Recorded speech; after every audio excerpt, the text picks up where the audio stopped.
So guys, the WNBA sent out this tweet, and for me, it's a really, really weird one. And if you guys are wondering, you're like, why is this a weird? Sorry, not this tweet. They sent out this email to people. And it was like, in one day, the world will turn its eyes to Indy. Captains Caitlin Clark will lead their team to glory.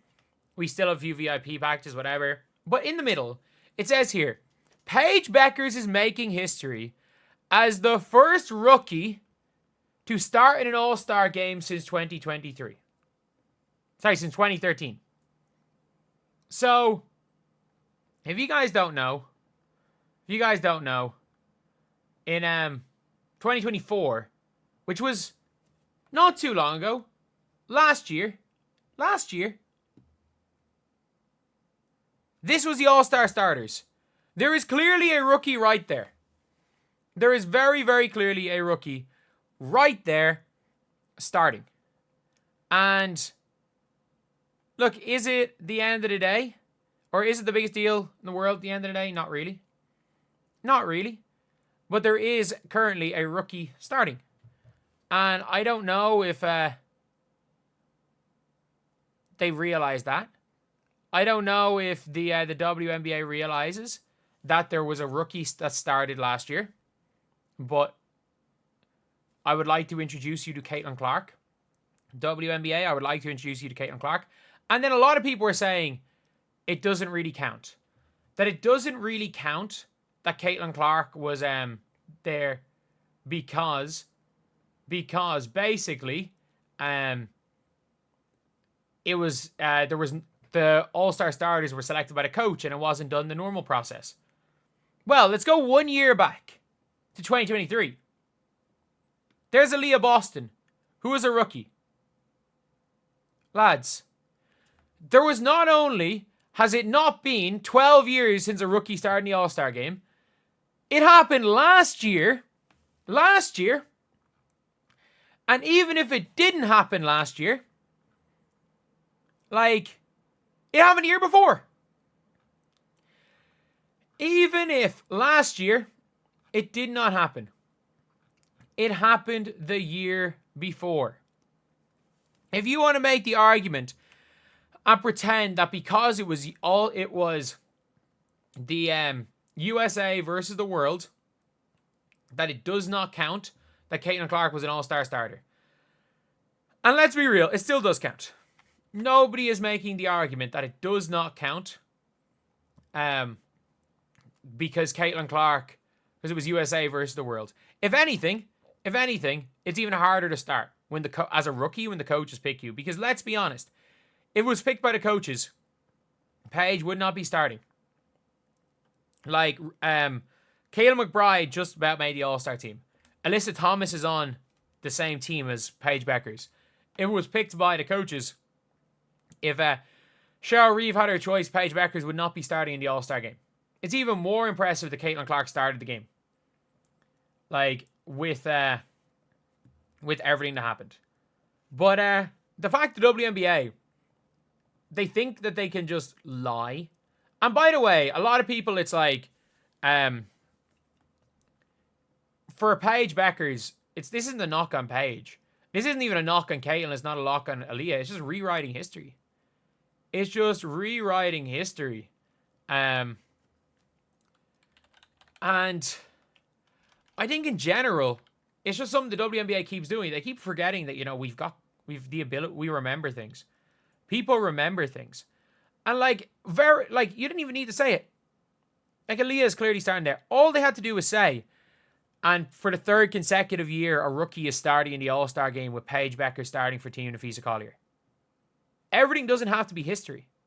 Because if everything's history, then, it's going to be nearly impossible to break. Look, nearly every one of Caitlin's records are going to be impossible to break. I'm going to be honest.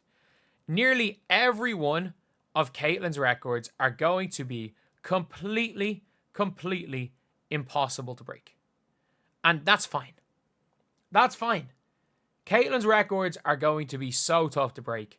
And I don't think it is what it is. Just like Angel Reese's records when it comes to the rebounding are going to be completely impossible to break. Every rookie, just because two rookies came in last year,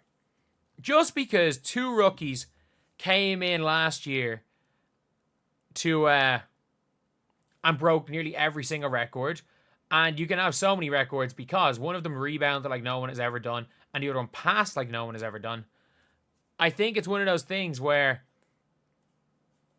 the league's got to just accept sometimes you had two historically great rookies last year. One is a historically great player, and one is a historically great rebounder, who honestly is probably going to be not far off all W this year, but there's a good chance she is perennial all W in her career. Like, I think Angel Reese is now at the stage where she's probably going to be a perennial all-star. She's probably going to be a perennial all-star, which is, again, kind of crazy. Which is kind of crazy to think about. Like, she was the 7th pick, probably going to be a perennial all-star. And then you've got, obviously, you've got her. And then you've got Caitlin Clark, who is, when it's all said and done, if her body holds up at this stage, because we do have, that has to be taken into account, when it's all said and done, could end up being the greatest of all time. She could end up being the best to ever do it. So, look, it's a really weird one. The WNBA have this weird obsession on people making history. And like Paige Bueckers, of the 60-something records Caitlin Clark set, Paige Bueckers is going to break about 4 of them. Because, by the way, Paige Bueckers has broke like 2 fastest player to X from Caitlin Clark. And I mean this when I say this. Just look at Caitlin Clark's stats post July 18th. Look at her, say not even post July 18th, post 1st of July. From the 1st of July till the end of the season, I'm not joking, Caitlin Clark's stats on the year were like 22 points and 10 assists. Like, Paige is not, so every first X, Y, and Z, Paige is not going to break anything the Paige hasn't broke up to this point in her rookie season. She won't break after that. Because she's going to, Paige might break the total points record for rookie. She might break the total points. Like, is she on track to do it? She's missed 5 games, I think. So I think Paige needs to average like 19.5 maybe. But she's not that far off. Like, Paige is not that far off being on track to break the points record. So, like, I think she's going to have to average I think she's played 1 less games. I think she's missed 5. And then obviously that means health. So she's on 18.4, which is more than Caitlin had at this time last year, but Caitlin averaged like 23 the rest of the way. So Paige is on 18.4 right now. So I think she's got to get herself to probably 19.5 maybe. Yeah. I think she's got to get herself to 19.5 to break the Caitlin Clark total rookie scoring record, which is doable. Which is very doable. But that's probably the only record, really. Like, the assists have gone from 6.5 then to 5.5. Rebounds aren't great. Not even aren't great, sorry. Aren't like Caitlin's 6 rebounds or whatever it was a game from last year. So, there's no real issue. There's no real issue with that. Paige has been incredible. But it's like the WNBA just keep making stuff up in the hunt for everything to be quote-unquote history. It's just weird.